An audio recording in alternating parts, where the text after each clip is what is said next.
부처님도 이제 연세가 드시니까 옛날에 비해서 욕망 같은 게 많이 좀 이렇게 옛날에 비해서는 좀 줄어들 수도 있을 거예요 아마.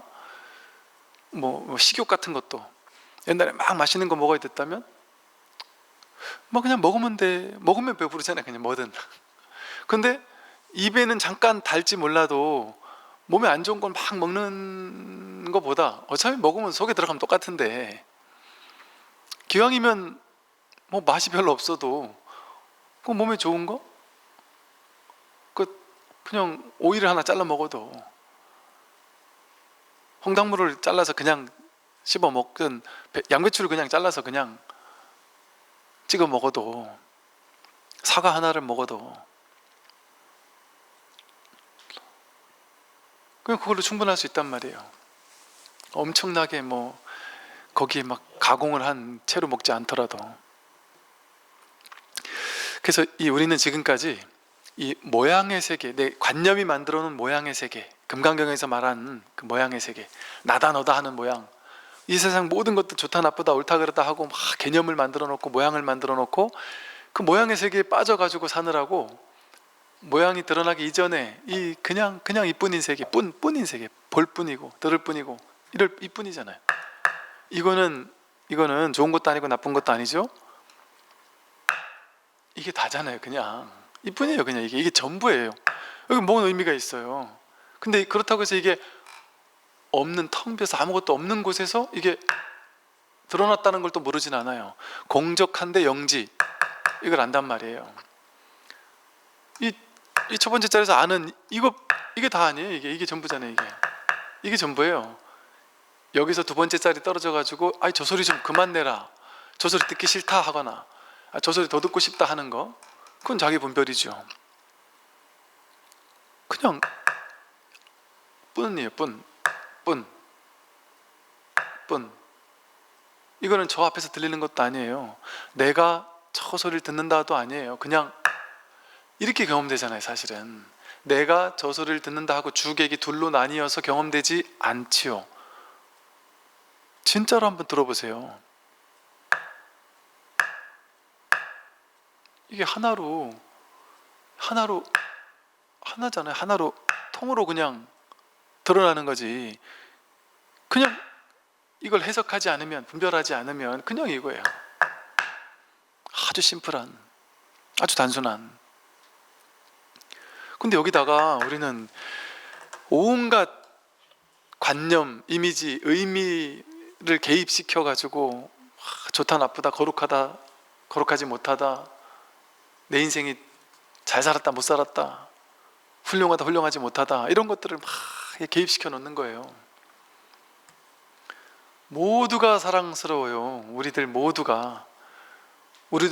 그 욕심과 집착과 욕망과 막 정말 안 좋은 근성들, 뭐 혹은 이런 아주 안 좋은 모습들임에도 불구하고, 그런 모습도 우리 모두에게 있음에도 불구하고 근원에서는 아무 일 없는 사랑스러운 사람이라니까요. 부처님이라니까요. 그러니까 그런 나쁜 짓을 하는 사람들을 보면 막 짜증스럽고 저런 놈들은 하면서 막 욕을 하고 미워할 것이 아니라 그가 바로 나거든요. 좀 측은하고 안쓰럽고 어떻게든 조금이라도 그 사람을 조금이라도 변화시킬 수 있도록 내가, 그렇다고 그걸 또 저 사람은 성격이 나쁘니까 나쁜 놈이라서 내가 어떻게든 바꿔야 돼 하고 집착할 필요도 없어요. 그럼 또 역효과가 나니까 어떻게 하면 조금이라도 그 사람 불편하지 않는 선에서 작게 내가 도울 수 있는 방법이 없을까? 조금 더 어떤 좀 따뜻하게 말을 하고 생각을 하고 행동을 할 수 있도록 내가 좀 기여해 줄 수는 없을까, 저 사람 인생에? 왜? 그게 바로 세상을 밝히는 일이고 부처를 구하는 일이에요. 나를 구제하는 일이고 세상을 구제하는 일이에요. 왜? 내가 본 그 사람의 단점, 그럼 그 사람 넌 나쁜 놈이 아니고 나라는 이 전체적인 전체 자아라는 이 자기의 한 단점을 바라본 거거든요. 그럼 그것을 치유해 주는 걸 통해서 내가 치유된다니까요. 그래서 불교에서 이 얘기를 다 하기 어려우니까, 또 안 믿어지니까 보시를 많이 하십시오, 복을 많이 지십시오, 힘든 사람 있으면 구제해 주세요 하고 얘기하는 거예요. 왜? 그들을 구제하는 게 자기 구제하는 거니까요.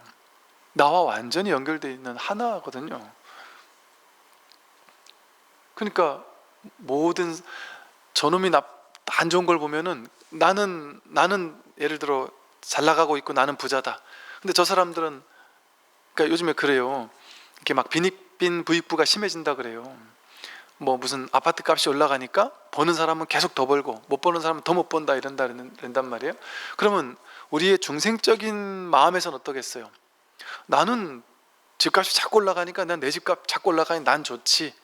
저 사람들은 집도 없으니까 자꾸 집값이 떨어지니까 더 가난해지니까 저 사람보다 내가 상대적으로 더 부자가 되겠구나 해서 옛날 같으면 되게 좋았다가도 이 진실에 눈을 뜨게 된다면 어떠겠어요?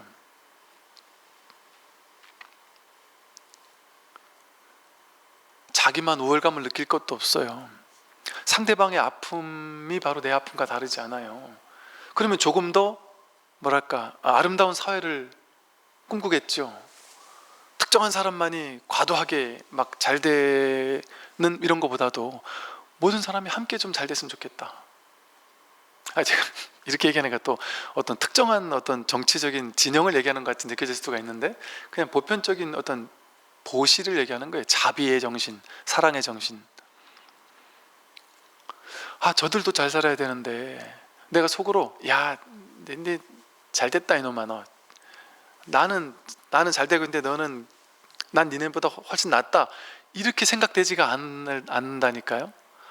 참 안쓰럽다. 저 사람도 잘 돼야 될 텐데, 어떡하지? 저 사람도 잘 돼야 될 텐데.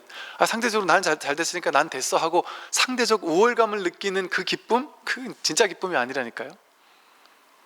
그 사람이 안타까울 때 내가 아무리 잘 나가도 저 사람도 함께 잘 살아야 되는데, 그게 나가 잘 사는 거거든요. 저 사람도 저 괴로움에서 벗어나야 되는데, 그게 내가 괴로움에서 벗어나는 것과 다르지 않거든요. 연결돼 있어요, 실제로. 옛날에 여러분 그 IMF 터졌을 때요, 제가 아는 사람들 심지어는 그 형제들 중에 뭐가 문제가 생기니까, 처음에는 IMF 터졌지만 저는 그때 군에 있었거든요. IMF 터졌지만 세상 얘기지, 나는 군에 있으니까 별로 상관이 없다고 생각했어요. 근데 상관없는 게 아니더라고요. IMF 때 제가 되게 바빴어요. 그때 힘들어하는 사람들 워낙 많아서. IMF 때 정말 쉽게 말해서 쫄딱 망해가지고 완전히 근데 주로 모르겠어요. 제가 그런 사람을 상담을 많이 해서 그런지 몰라도 조금 잘 못 사는 사람들이 많이 무너졌더라고요. 돈도 없던 사람들이 다 돈 날리고 이런 게 너무 많더라고요. 그 인생 완전히 피폐해진 사람들이 너무 많더라고요. 또 가까운 사람이 그런 사람도 있더라고요. 그러니까 결국엔 또 제 돈도 나가고 다 연결돼 있더라고요, 보니까. 그 세상은 다 연결돼 있어요. 세상이 아무리 잘못돼도 나만 괜찮으면 돼 이렇게 보통 생각하지만 전혀 그렇지 않더란 말이죠. 이 세상은 나만 괜찮으면 돼라는 세상은 없어요. 그건 우리가 어리석어서 그런 생각을 하는 거예요. 나와 세상은 둘이 아니에요.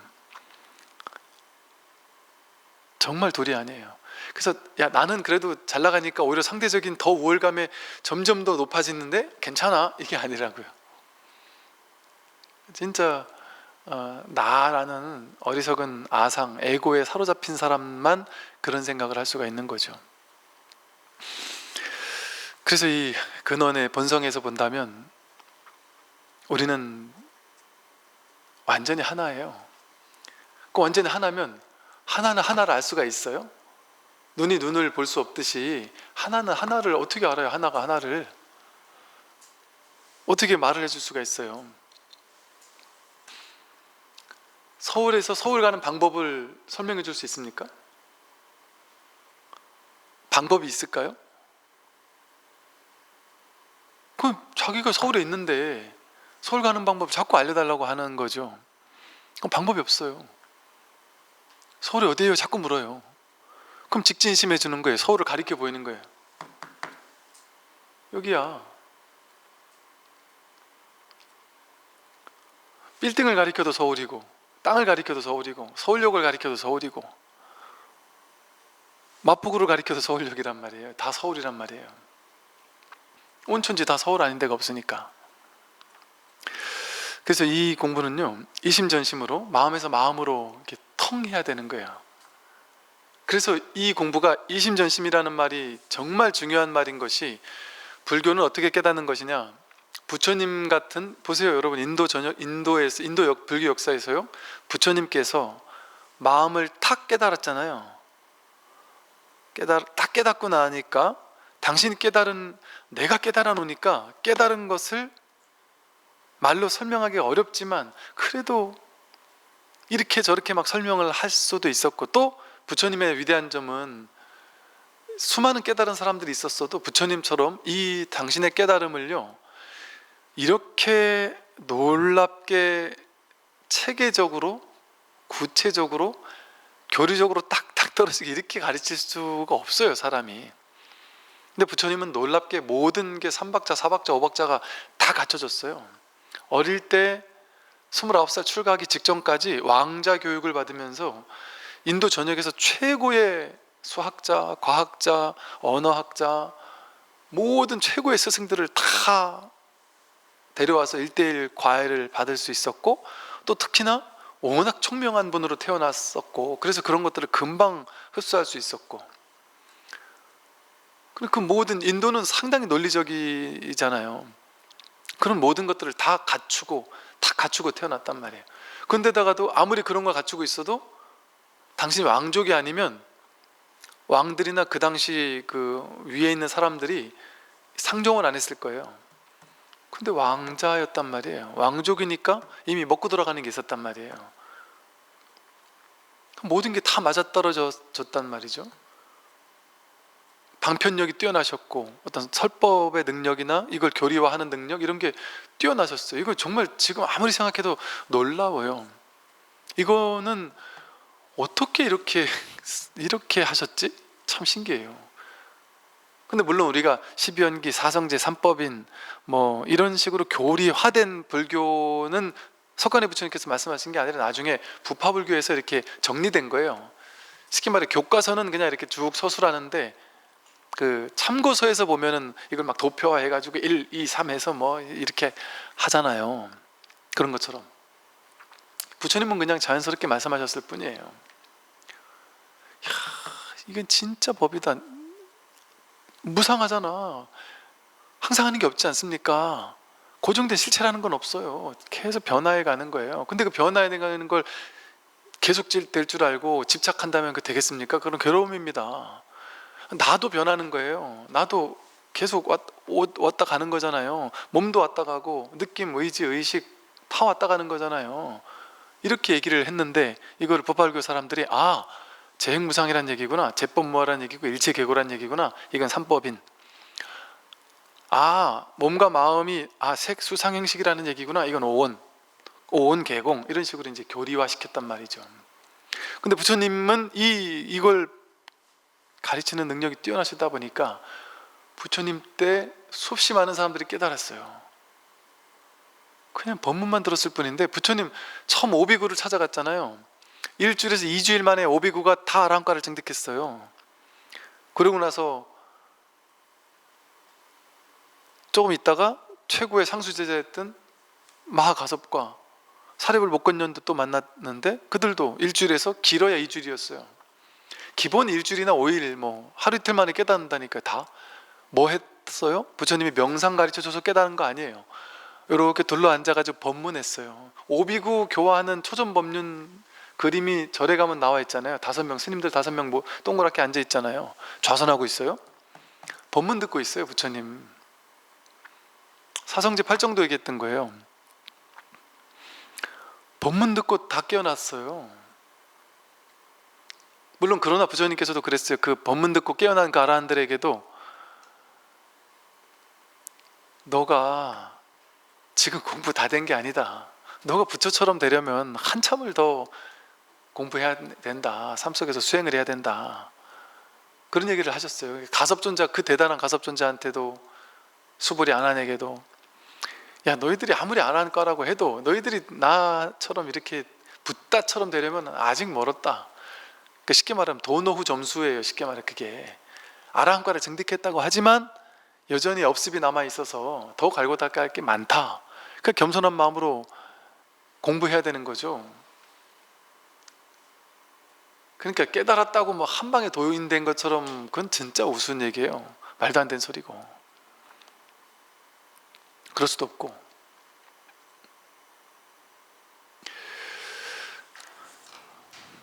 그래서 부처님이 어떻게 제자를 깨어나게 했겠어요?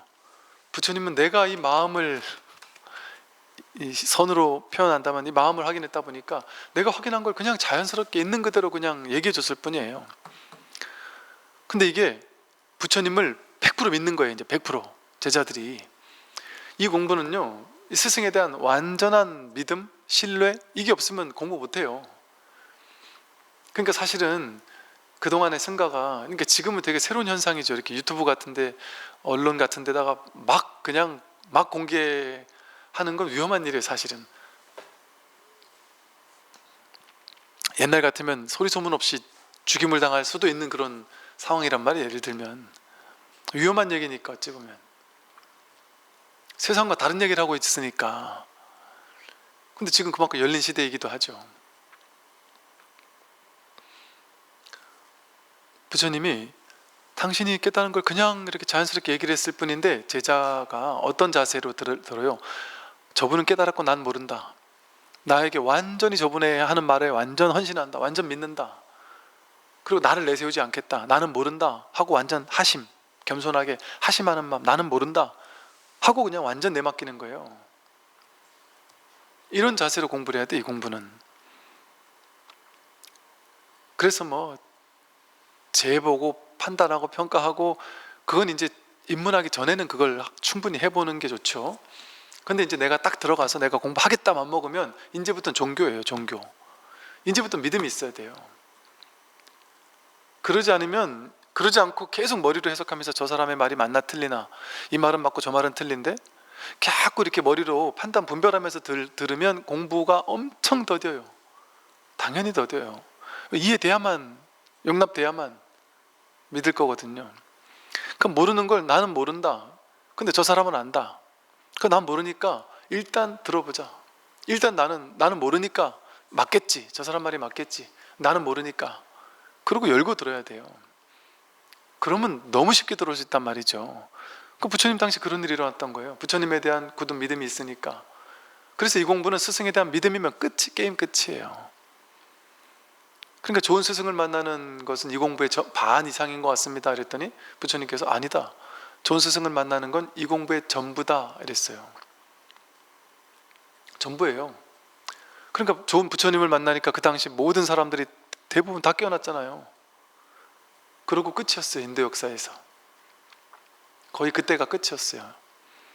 그 이후 인도 역사에서 막 깨어난 사람들이 막 있었다, 이런 얘기 들어보셨어요? 잘 없었어요. 그러고 나서 공백이 꽤 오래됐단 말이에요. 1000년 넘게 공백이 있었다가 6조 해능 시대, 달마를 비롯해서 달마에서부터 6조 해능까지, 6조 해능의 직계 제자들 한 1, 200년 그 사이, 600년, 700년, 800년 그 정도 사이에 부처님 당시에나 일어날 법한 일들이 일어났어요. 선의 황금기라고 불리는 때에 무수히 많은 제자들이 법문 듣다 깨어나는, 어나대오, 법문 듣고 그냥 깨어나는 거예요. 그게 왜 가능했어요?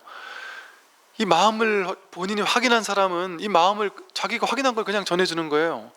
그러면 이심전심으로 이 마음에서 저 마음으로 그냥 통하는 거예요. 여러분, 이제 어려운 수학 공식을 제자들한테 알려주는데 본인도 그 공식을 100% 소화를 못했어요. 그냥 외워서 알았어요. 외워서 문제를 막 겨우겨우 푸는 사람이에요. 그런 사람이 제자에게 그 공식이 어떻게 나오게 되는지 근원까지 제대로 알려줄 수 있겠어요? 못 알려줘요.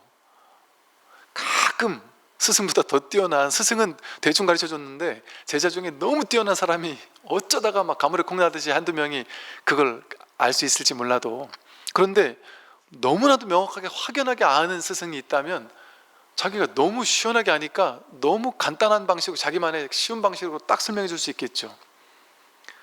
그래서 여러분, 그런 얘기 있잖아요. 어려운 얘기를 어렵게 얘기하는 사람은 진짜 실력자가 아니다. 진짜 어려운 얘기를 너무 쉽게 설명할 줄 아는 사람, 그 사람은 이게 완전히 체화가 됐기 때문에 너무 쉽게 설명할 수 있는 거죠. 과학자 같은 사람, 그러니까 이게 과학자 깊이 연구한 사람과 하고 이거를 전달하는 사람은 또 달라요. 전달을 진짜 잘하는 사람은 자기가 완전히 그거를 그냥 존재로 흡수해버리면 너무 쉬운 언어로 쉽게 전달할 수 있단 말이에요. 그러니까 그런 사람은 금방 전해줄 수 있죠. 여러분도 내가 확실하게 알면 자신 있거든요. 이 사람한테 알려주는 게 너무 쉬우니까 자신 있어요. 내가 금방 알려줄 수 있다. 좀 못 다루는 애들도 다 알려줄 수 있을 것 같아요, 마음은. 그런 자신감이 든단 말이죠. 근데 그런 분은 운 좋게 만나면 진짜 대박이죠. 인생에서 부처님 같은 분 운 좋게 만났다, 이거는 뭐 그냥 깨달음을 거저 얻는 거니까. 그러니까 뭔 짓을 못 하겠어요. 그러니 그 당시 다 출가한 거예요. 출가해서 그 자리에서 바로 들고 쫓아간 거예요, 부처님을. 그냥 부처님 어디 갈지도 모르고 그냥 나는 법 하나만 보고 따라가겠다 하고 간 거예요. 근데 지금은 그럴 필요가 없어요. 인터넷이 이렇게 많이 발전돼서 전 세계에 있는 모든 부처를 실시간으로 만날 수 있다니까요. 그래서 이심전심으로 통하는 거예요, 이 공부는. 그래서 스승은 이 얘기 저 얘기 이렇게도 얘기하고 저 얘기, 맨날 똑같은 얘기를, 그냥 법 하나를, 이 불교는 딱 한 문제 푸는 거라니까요. 맨날 똑같은 얘기예요. 맨날 똑같은 얘기를 이렇게도 했다 저렇게도 했다가, 이 텍스트 가지고도 했다가 저 텍스트 가지고도 했다가, 딴 얘기인 것처럼 맨날 똑같은 얘기를 하는 거예요, 말로. 근데 그 말이 중요한 게 아니에요. 말 너머의 낙처를 확인하는 게 중요한 거예요. 그래서 말에 걸리면 깨닫지 못한단 말이에요. 말하는 걸 듣고 그 말에 뭔가 있나 보다 해가지고 그 말을 딱 주워버리면 안 돼요. 제가 하는 말도 전부 다 여러분 듣고 흘려야 돼요. 그거 제가 하는 수많은 말 가운데 어떤 하나를 딱 쥐고서는 그걸 실제라고 생각해가지고, 부처님 말씀 가운데 어떤 하나를 딱 쥐고는 실제라고 해서 그걸 내 인생의 어떤 모토처럼 삼아가지고 나는 이렇게 살 거야 하고 그렇게만 산다? 그러면 안 돼요. 부처님 이렇게 해라 했다가 그것도 놔버려라 하는 분이란 말이에요. 그것도 깨주는 사람이란 말이에요. 방편으로 그 말을 했지만 그 말도 깨뜨려야 된단 말이에요. 그래서 낙처라는 말이 있어요. 낙처, 귀결점. 즉 그 말이 중요한 게 아니라 그 말이 가리키고자 하는 낙처가 있단 말이에요. 손을 이렇게 제가 가리키면 이것만 계속 보면 되겠어요? 이게 가리키는 낙처를 봐야죠. 낙처. 달을 가리키면 손가락을 보면 안 돼요. 달은 죽어다 깨어나도 못 봐요. 말에만 걸리면, 방편에만 천착하면, 이걸 계속 보고 있다가 계속 이것만 관심이 있어서 이것만 보다가 나중에 문득 아는 거예요. 이게 난 이거 여기 뭐가 있나 보다 해서 여기만 계속 쳐다보다가 이게 지금 이걸 보란 얘기가 아니라 저 끝에 저걸 보란 얘기였구나 하고 문득 저기를 보는 거예요. 저기를, 달을 본단 말이에요. 그걸 낙처를 확인한다 그래요. 이걸 회광반조라 그래요.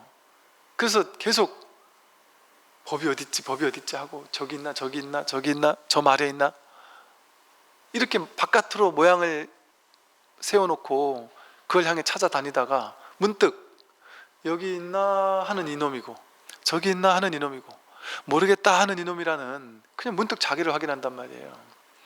알고 모르는 그 모양에 쫓아가지 않고 알고 모르는, 아는 이놈 모르는 이놈, 자기를 확인한단 말이에요. 딱 돌이켜서 알고 모르고와 상관없는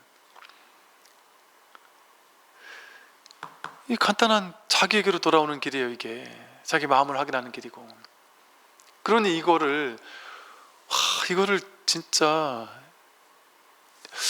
여러분, 제가 이제 법회 할 때 이렇게 준비를 할 수가 없는 이유가 뭔지 아세요? 그러니까 물론 이렇게 문자적인 준비는 하죠. 근데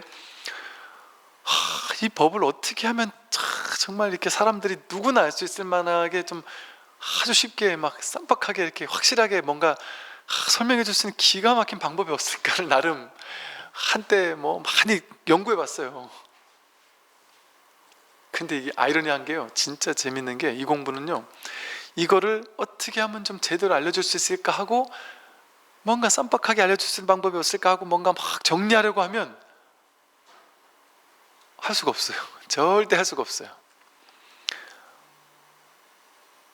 쉽게 말해 흐릿해진단 말이에요. 선명할 수가 없어요. 명확하게 논리로 이걸 딱 잡으려고 하면 잡히지 않는단 말이에요. 모양으로 딱 취하려고 하면 취할 수가 없단 말이에요. 할 수가 없어요, 이거는. 그래서 야, 이건 나는 말로 할 수 없는데, 나 이거 절대 난 말로 못해. 법회할 때 아이고, 나는 이걸 말로 얘기할 수 있는 재간이 없어 싶어요. 실제 그게 맞고, 어떻게 알려줄까 하고 막 머리를 쓰면 쓸수록 모르겠어요. 어떻게 알려줄지 모르겠어요. 근데 그냥 그거 다 포기하고 그냥 올라와 앉아 있는 거예요. 그리고 뭐 나오는 대로 짓거리는 거예요. 근데 신기하게 그러다 보면 내가 오늘은 어떻게 이렇게 얘기를 했지? 어떻게 이런 방식으로 얘기를 했지? 이런 방식은 내가 생각해보지 못한 방식인데, 내지는, 그러니까 쉽게 말하면 이런 말이에요. 제가 어떻게 얘기할지 저도 몰라요. 내가 어떻게 얘기할까 생각하면 모르겠어요, 저도. 근데 그 생각이 없으면 그냥 나올 말은 나오고 안 나올 말은 안 나오고, 그러다 보니까 이거 설명하려면 처음부터 끝까지 제가 딱 설명해야겠어요. 네모네요, 정사각형이에요, 바깥에 테두리는 어떻고, 하나하나 설명을 딱 하겠어요. 이런 게 아니다 보니까 그렇게 구체적으로 설명할 수 있는 게 아니란 말이에요. 그러니까 이게 참, 이게 쉬우면서도 어렵고 어려우면서도 또 쉬운. 그러니까 이게 어떨 때는 참 말문이 막혀요. 스스로 말을 하면서도.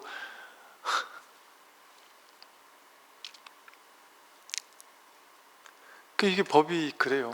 이게 분별의 말로는 이 법을, 우리 어떤 공식 같은 거 딱 공식화 해가지고 그 언어만 공식만 외우면 되잖아요. 그렇게 못한다니까요. 그렇게 할 수 있을 것 같으면 제가 이 법을 깨닫는 방법 해서 책을 쓰죠. 이것만 공부하면 이거 끝페이지 갔을 때 무조건 깨닫는다. 공식화해서 만들어 놓죠. 깨닫는 공식, 견성 공식. 그거 만들면 대박 날 텐데. 불가능하니까요. 불가능해요. 만들어도 사람들은 그 언어에 사로잡혀서, 왜 그 공식 만들어 놓은 그 공식에 사로잡힐 거 아니에요? 낙서를 못 보고 그 언어를 볼 거 아니에요? 손가락을 볼 거 아니에요? 그러니까 그렇게 할 수가 없어요. 그래서 이거는 마음에서 마음으로 그냥 통하는 거예요. 계속 듣다 보면 여러분이 제 말을 듣는 게 아니라, 저 양반이 도대체 뭘 얘기하려고 저렇게 어느 날은 말이 됐다가 안 됐다가 하는 소리를 저렇게 자꾸 맨날 뭔가 가리키고 있는데, 뭔가 하나인 것 같은데 나도 모르겠다. 근데 진짜 가리키려는 게 뭘까? 저 사람이 설명하려고 하는 게 진짜 도대체 뭘까? 하는 거에 그냥 궁금한 마음으로 그냥 듣는 거예요. 그러다가 이심전심으로 그냥 훅 통하는 거예요. 마음에서 이거였단 말이야 하고 감을 탁 잡는 거예요. 근데 여기서는 언어가 아니에요. 언어가 분리문자예요. 분리문자이기 때문에 언어를 세우지 않는다 하는 말은, 언어를 부처님은 팔만대장경으로 수도 없이 말해놨지만 분리문자라고 또 설명한 이유는 뭐겠어요? 문자를 세우지 않았다. 문자 다 세웠잖아요. 근데 문자는 세우지 않았다는 말을 하는 이유가 뭐겠습니까? 그 문자에는 법이 없어요. 문자에 매여서는 안 돼요. 경전에 한 구절에 매여가지고 뭐 스트레스 받고 상처받고 뭐 그것 때문에 막 평생을, 그러면 안 돼요. 어떤 문자 하나가 내 인생을 바꿨습니다, 뭐 그 좋은 말이긴 한데, 그게 거기도 사로잡히기 쉬워요.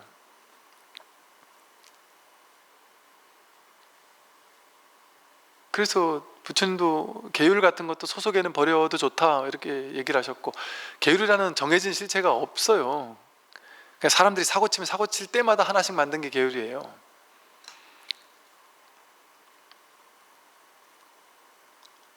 그러니 이걸 어떻게 고정된 실체로 어떤 문자나 언어, 경전 이런 거에 걸리면 안 돼요. 그래서 진짜 선지식 스님들은요 공통점이 있습니다. 어떤 공통점인 줄 아세요? 이렇다 저렇다 저렇다 하고 딱 결론 짓듯 얘기하지 않고요, 또 전부 다 깨뜨려요. 세워놨던 모든 걸 다 깨뜨려요.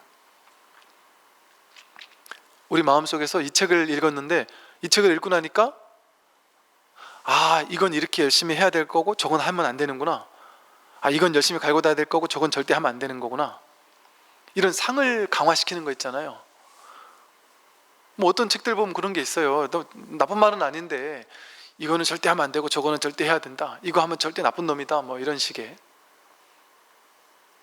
좀 구체적인 지침까지 하나하나 내려주면서, 그럼 왠지 모르게 불편해요. 나는 윤리 도덕적인 삶을 살아야 되기 때문에 그걸 지켜야 되잖아요. 그 말에 과도하게 사로잡히면 그걸 절대 하셔야 된다니까요. 거기에는 절대성이 없어요. 즉 쉽게 말해 어떤 종교는 뭐 술을 먹어도 된다, 어떤 종교는 술을 먹으면 안 된다 이러잖아요. 그럼 그게 맞으려면 어떤 종교는 고기를 먹어도 된다, 어떤 종교는 고기 먹으면 안 된다 이러거든요. 그게 맞으려면 거기에 절대적인 실체가 있어야 돼요. 고기 먹으면, 술 먹으면 절대 죄인이 돼야 돼요. 여러분이 그냥 여러분 가슴으로 한번 여러분 질린 자기 가슴에서 다 알아요. 여러분 자기 가슴에다가 이렇게 그냥 물어보세요. 고기 먹으면 100% 절대적으로 죄가 될까요? 고기는 내려놓고 술을 먹으면 절대적으로 죄가 될까요? 술 한 모금을 이렇게 먹었어요. 그럼 여러분이 절대적으로 죄인이 될까요? 그게 절대성이 있겠어요? 고작 술이라는 것이 나를 죄인으로 만들 수 있는 힘이 있다고요? 어떻게 그럴 수가 있겠어요? 근데 우리는 그런 걸 좋아해요. 술은 나쁜 거, 죄니까 먹지 말고 이거는 좋은 거니까 먹어라, 이런 거. 채식은 좋으니까 해라, 육식은 나쁘니까 하지 말아라, 이렇게 딱 정해놓는 걸 좋아한단 말이에요. 근데 진리가 정해져 있지 않는데 그게 맞으면은 호랑이 사자는 천하의 죽일 놈들이에요. 어느 역사학자들이 하는 얘기를 들어보니까 이 세상에서 제일 나쁜 놈들은 최상위 포식자, 즉 한 나라를 설립한 임금들, 역사를 보면 제일 성격 포악하고 나쁜 놈들, 제일 많이 죽이는 놈들이, 무시무시하게 죽이는 놈들이 제일 높은 자리에 결국에 올라간다.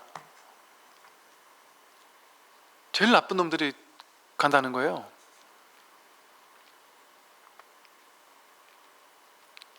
근데 우리는 그런 사람들을 위대하다고 생각해요. 우리 가장 위대하다고 여기는 인류학자들도, 역사학자들도 위대하다고 생각하는 아쇼카 왕조차 처음에는 정복전쟁을 통해서 얼마나 많은 사람들을 죽였어요.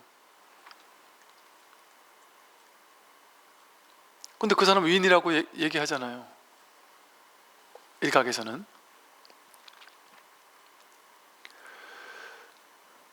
뭐가 위인이고 뭐가 그렇냔 말이에요. 그게 이쯤 되면 모르겠잖아요. 모르겠다니까요. 원래 선악이 따로 없어요. 텅 빈 공한 것에다가 의미라는 게 없어요. 자기 생각으로 의미를 부여하는 거예요. 그러니까 어떤 사람은 어떤 임금을 대단하다고 생각해요. 아무리 사람은 죽였지만 대단하다. 어떤 사람은 아니다, 그래도 사람 죽인 건 나쁜 놈이다, 이렇게 얘기한단 말이에요. 다 자기 생각이 만든 개념이에요. 이 세상에는, 진실에는 그런 개념이 없어요. 자기 머릿속에서 개념이 나오는 거지. 어떤 걸 정의로 할 거냐, 어떤 걸 선으로 할 거냐에 따라서 나뉘는 거예요. 정의란 무엇인가에 답 없습니다. 있을 수가 없어요. 사람에 따라 뭘 중요시 할 거냐에 따라서 정의의 기준이 다 달라요. 사람마다. 정답이 있을 수가 없어요. 그래서 이 법이라는 게 이 텅 빈 이 마음에서 이 삼남한사 모든 것이 혼란스럽게 일어났는데 그 일어난 이 삼기혼기한 이걸 쫓아가는 게 아니라 동기일심인 이 일심, 이 분별 이전에, 모양 이전에, 판단 분별, 선악 미추하는 분별 이전에 우리의 근원의 본래 자리로 돌아가는 거거든요. 이걸 이제 마음이라고 이름했단 말이에요. 그러니까 이거는 언어 문자가 바로 분별이니까 언어 문자라는 분별을 쫓아가서는 알 수 없다. 그게 이심전심 분립문자라는 소식이에요.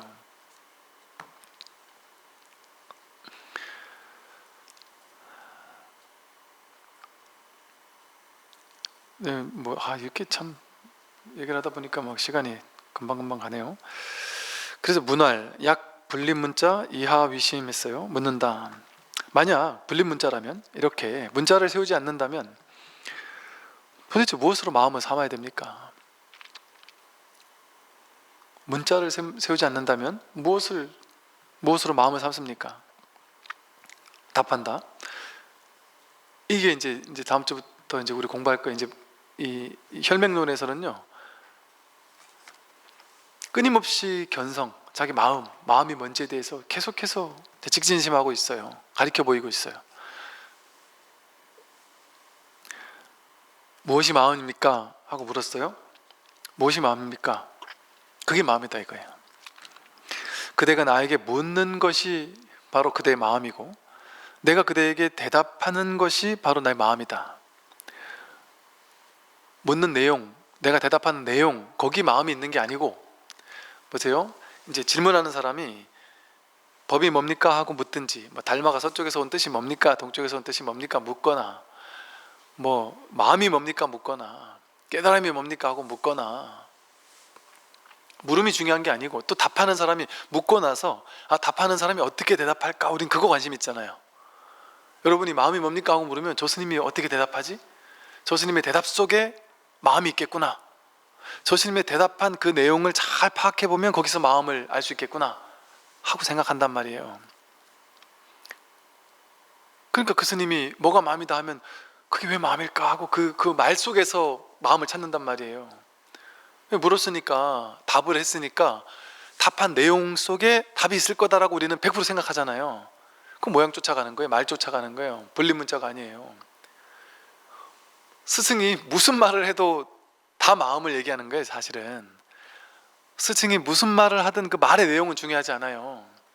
스승이 답하고 있는 그게 마음이에요. 그게 무슨 말을 하든, 뜰 앞에 잣나무 하든, 뜰 앞에 측백나무 하든, 뜰 앞에 소나무 하든, 뜰 뒤에 개나리 하든, 마삼근 하든, 밥이나 먹어라 하든, 어디 사니 하든, 차나 한잔 해라 하든, 무슨 말을 하든 말의 내용의 법이 있는 게 아니에요. 말의 내용의 법이 있지 않아요. 마삼근 할 때, 마하는 이게 마음이에요. 삼하는 이게 마음이고, 스승의 입에서 말 떨어지기 전에 자기에게서 그 답이 있다. 그래서 질문이 바로 답이라고 하는 거예요. 무엇으로 마음을 삼습니까? 무엇이 마음입니까? 무엇이 이게 마음이에요. 마음입니까? 할 때 이게 마음이고, 마음이 아니면 어떻게 이렇게 질문하고 어떻게 이렇게 답을 할 수가 있어요? 이 마음 가지고 우리가 늘 이렇게 쓰고 살잖아요. 질문도 하고 말도 하고 배고프다 하고, 이 마음 가지고 보고, 이 마음 가지고 듣고, 마음 가지고 느끼고 감각하고 생각하고 길을 걷고, 이 마음이 다 하잖아요. 마음이 아까 아침 먹은 거 소화시키고 있고, 여러분 나이도 들게 하고 있고, 다 이 마음 하나가 한단 말이에요. 마음 하나가 해요. 마음 하나가. 여러분이 지금 손을 이렇게 꼼지락 하시든, 저쪽에서 고개를 끄덕끄덕 하시든, 이쪽에서 꾸벅꾸벅 졸든, 이게 한 마음이 일심이 여러분 마음, 제 마음 다른 마음이 아니고 한 마음이 대기대용으로 우주 전체가 바로 마음이에요. 이게 대기 큰 기관, 마음이라는 기관이 대용으로 전체를 쓰고 있단 말이에요. 그래서 전체작용이라 그래요. 여러분이 손가락 까딱까딱 하는 게 전체작용이에요. 제가 숨 들이쉬고 내쉬는 게 전체작용이고, 목마를 때 물 마시는 게 이 마음이 하는 거예요. 제가 하는 게 아니에요. 나라는 거는 인연 따라 모이고 흩어지는 거예요. 그냥 그건 실체가 없어요. 이거랑 똑같다 그랬잖아요. 이건 똑같은데 얘가 뭘 자기가 있어요. 뭔가 자기라는 실체를 가지고 뭘 하겠어요, 얘가. 아까 이 소리 보고 좀 이따가 왔다 갔다 해보라 그랬어요. 나이도 먹고 밥도 먹고 말도 하라 그래보세요. 제가 뭘 하겠어요? 법이에요, 법이. 신기하지 않아요? 여러분은 내가 한 줄 알았잖아요. 나는 내 개성이 있는데? 저 사람과 난 다른데? 어떻게 저 사람과 내가 똑같은 마음이야? 그 한 마음이 어떻게 저 사람도 쓰고 나도 쓰지? 말이 돼? 말이 된다니까요, 여러분. 여러분이 이게 나라고 느끼는 이유는 내가 살아오던 업습에서 업식이라 해가지고 행위를 통해서 그 행위가 다르다 보니까, 사람이 살아온 환경과 행위가 다르다 보니까 거기서 배운 게 다르잖아요. 식이 다르잖아요. 업이 다르고 식이 달라요. 반복하면서 살아왔던 식이 다르니까 나는 그 반복하면서 살아오면서 배워왔던 업식이 달라서 업식이 그렇게 반응하는 거예요.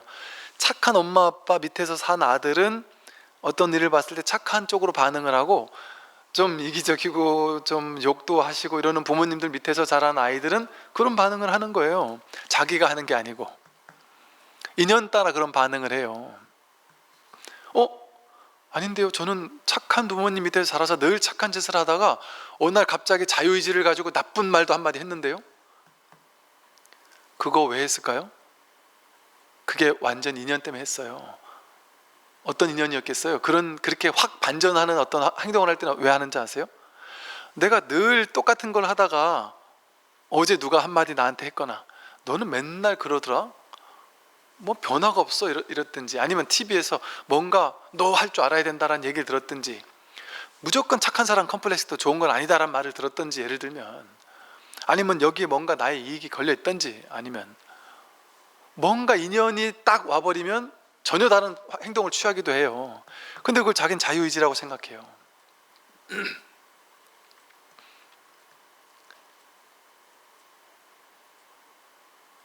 그래서 이 모든 것은 인연 따라 모였다, 인연 따라 흩어지는 거예요.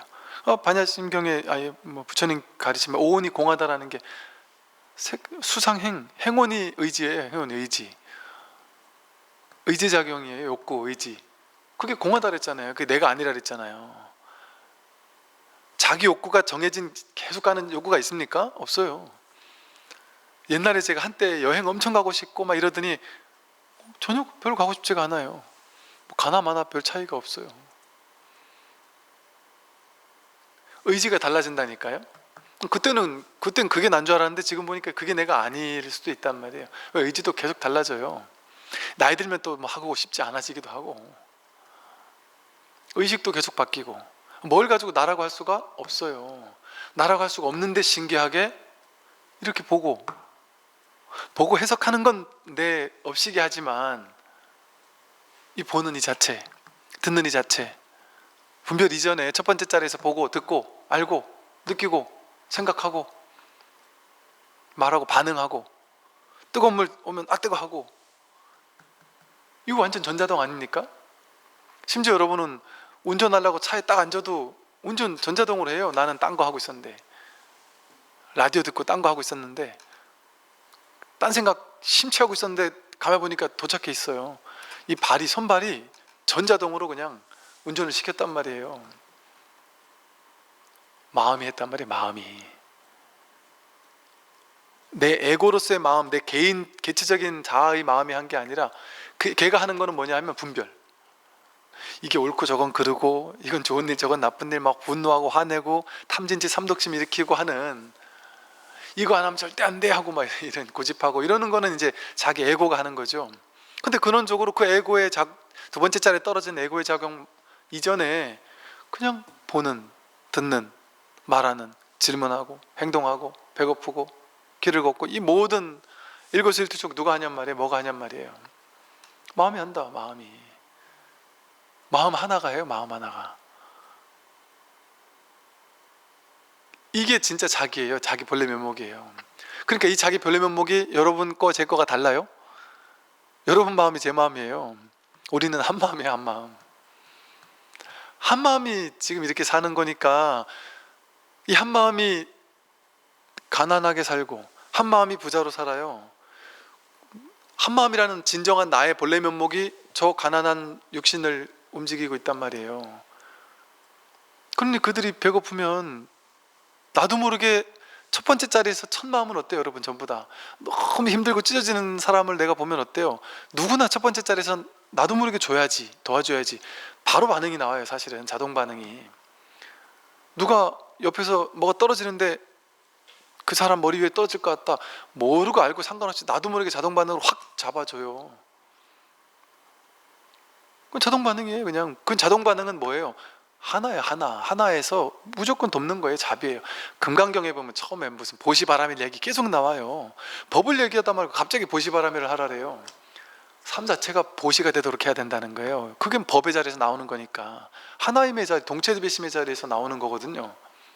그러니까 육바라밀에서도 보시바라밀이 제일 먼저 나와요. 보시바라밀을 하라는 게 아니라 자성을 깨달으면, 이 한마음을 깨달으면 그냥 저절로 삶이 보시예요. 그게 그래서 그 보시바라밀을 제일바라밀이라고 그래요. 오늘 여기까지 말씀을 드리도록 하겠습니다. 수고 많으셨습니다.